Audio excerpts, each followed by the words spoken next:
Hello, this is Nikki in Niagara coming to you from Niagara Falls, Canada.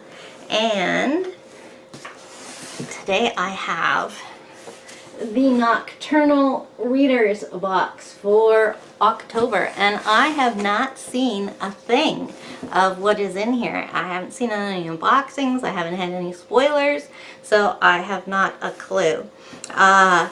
This box is way bigger and heavier than what we usually get, and it has a fragile sticker on there, so I'm hoping it was really well packed because Canada Post is not the best. Alright, so we open it up and we just have a whole bunch of craft paper covering things up. So let's do that, and I am getting a bit of a peek at what's there. So I just saw colors. So turn it around so I can pull things out. Okay, well let's start with the breakable item. It's bubble wrapped, so let's hope it arrives safely. Oh, that's cool. I never knew bubble wrap came like this. It's sticky on one side.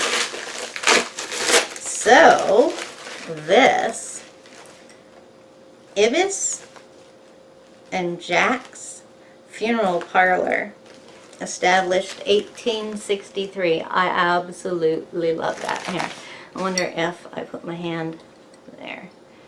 You can see it just a little bit better. Now, I have no idea what that reference is. It might be one of the books in here or something. Okay. The next thing is, see if we can feel the card. Now, usually the cards are on the bottom of this. There'll be a print and the cards. Oh, it's just too... Okay, here's something fabric-y. Okay, so I believe this is the tote. There it is. I'm showing it to you first. And it is The Long Walk. Community event. Oh, that's a Stephen King book. Community event hosted by the State Department and Richard and Claudia Inez Bachman. So yeah, that's not bad. I mean, I'll definitely use it because I use these totes. It's kind of thin. It's linen. It's not canvas. And the print is a bit faint, I think. Like, especially at the top of The Long Walk there, you can see that it's not quite solid. Yeah, so not the best print job. But, no, I like it. Okay, so, cup and a tote. What is next? Okay, so we got a couple of little thingies here, so probably a badge and a pin. I think that's what we usually get. But yeah, we always get a pin. This one is to die for. It's Edgar Allan Poe's with the Raven, Nevermore. Oh, it's got the crow sitting on the skull, which is on some books. It's a little difficult to see because of the background that's in there, so I am taking this out so we can have a better look at it. Let's see if it's easy to get off. Yes, there we go. Okay, we have to see this.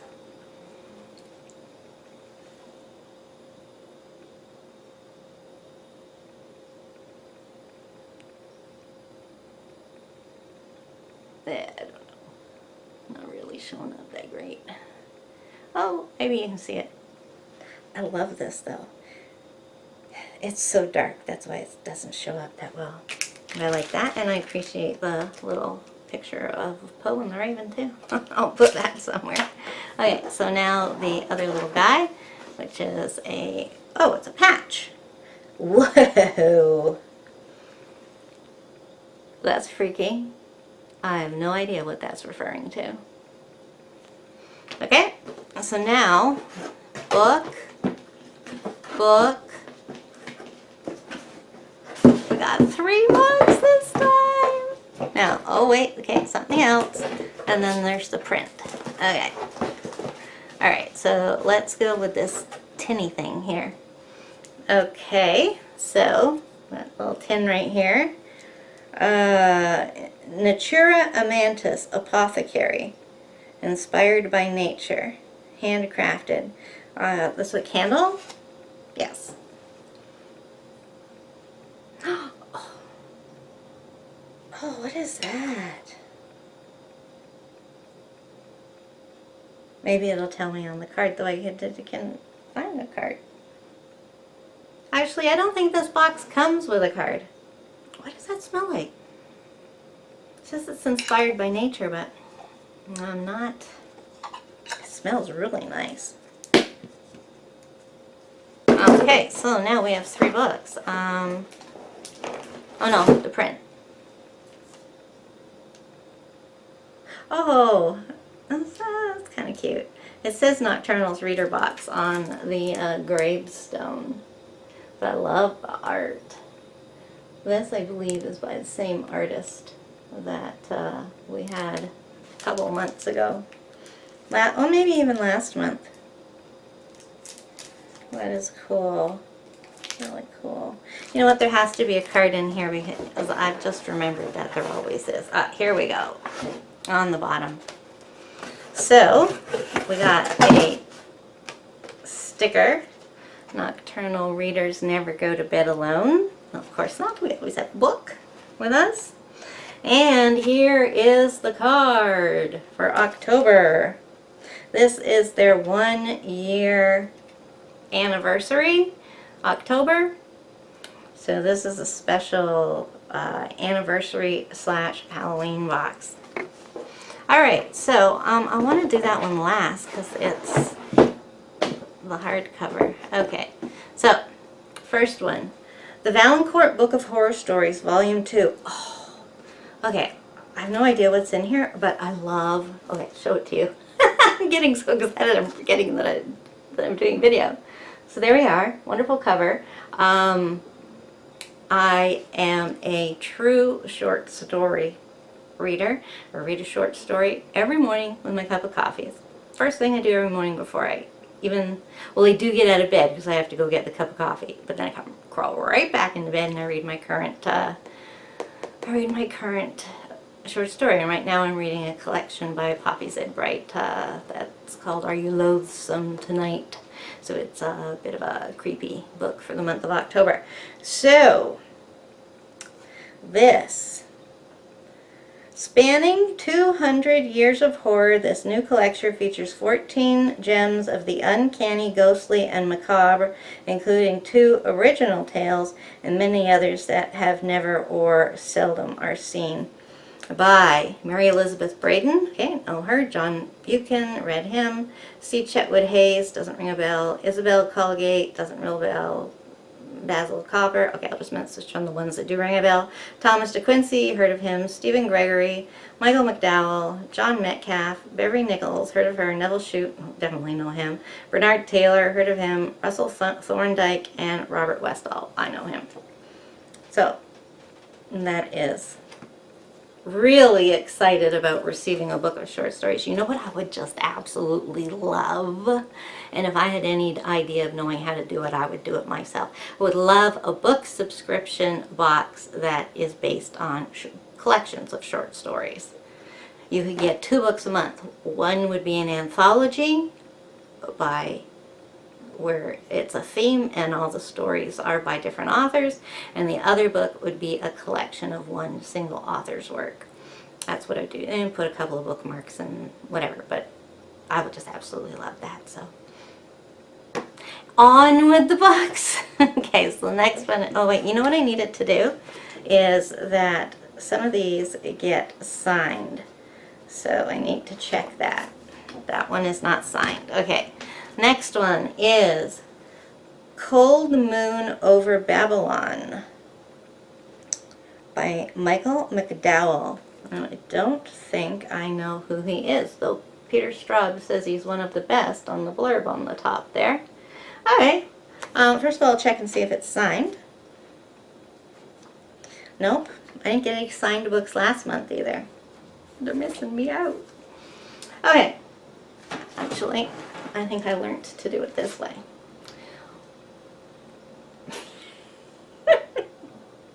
Welcome to, okay, I have to be able to read it.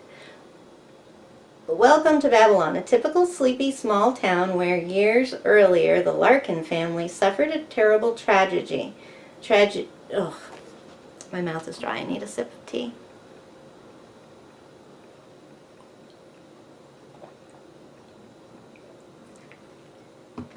Much better. Welcome to Babylon, a typical sleepy small town where years earlier the Larkin family suffered a terrible tragedy. And now they're about to endure another.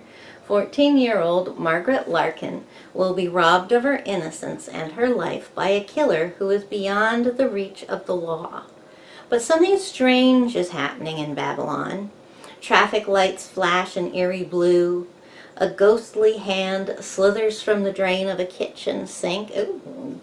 Graves erupt from the local cemetery in an implacable march of terror. Ooh, is that zombies? And beneath the murky surface of the river, a shifting, almost human shape slowly takes form. Night after night, it will pursue the murderer, and when the full moon rises over Babylon, it will seek a terrible vengeance. Oh, that sounds so good. Oh, that really sounds good. It's got that Stephen King vibe to it. So this is the author's second novel. Oh, he was the screenwriter of Beetlejuice and The Nightmare Before Christmas. Oh, I would have loved for that one to have been signed. I wonder if anywhere. Okay, and finally, the last book is a hardcover. And this is What the Hell Did I Just Read? Oh, you know what? It may very well have been this box last month. We got the second book in this series, which sounds so good. That is called This Book is Full of Spiders, but it was the second in a series, so I had to go and buy the first one, which is called John Dies at the End. So I haven't read it yet. So this is the third book, and this is a new release. Let's see, those are all just blurbs on the back. Okay, let's see if this one got signed. What the hell did I just read? A novel of cosmic horror. No signatures. Okay, I will read what it says here. I don't know. I know it looks good to have the book showing, but if I put it not my face, then it's kind of like, oh. All right, I can't. I'm going to read it. It's the story they don't want you to read. Though, to be fair, they are probably right about this one. To quote the Bible, learning the truth can be like loosening a necktie only to realize it was the only thing keeping your head attached. Do not put the book back on the shelf. It is now your duty to purchase it to prevent others from reading it. Yes, it works with ebooks too. I don't have time to explain how. So that's the general tone of these books. They're kind of like, I get the impression that they're like comedy horror. While investigating a fairly straightforward case of shape-shifting interdimensional child predator, Dave, John, and Amy realized there might actually be something weird going on. Capital letters.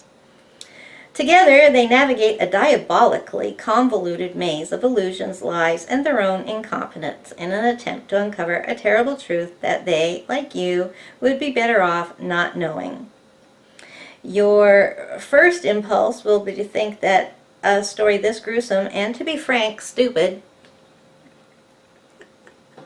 cannot possibly be true. That is precisely the reaction they are hoping for. Oh, this sounds good. Yes, it says this is the third installment of this black humored thriller series. Okay, so since this is a hardcover, let's take a look at it naked. Well, it is totally boring naked. It even has black lettering on black boards for the spine. So yeah, this one definitely needs to keep its jacket on. Okay, so that's great. Let's have a look at what everything was here. Okay, so the new release is What the Hell Did I Just Read by David Wong, and 1 in 3 of those were signed. They give you the statistics. You would think I would get at least one signed, so this is the second time it didn't happen. Then the Valancourt Book of Horror Stories is also a new release, so that's good. Cold Moon Over Babylon by Michael McDowell. So those are the books that we got. Then we got the Long Walk inspired totes. And you could have told them, I got this mixed up because I thought it was Creepy Crate that was doing this, but it's not.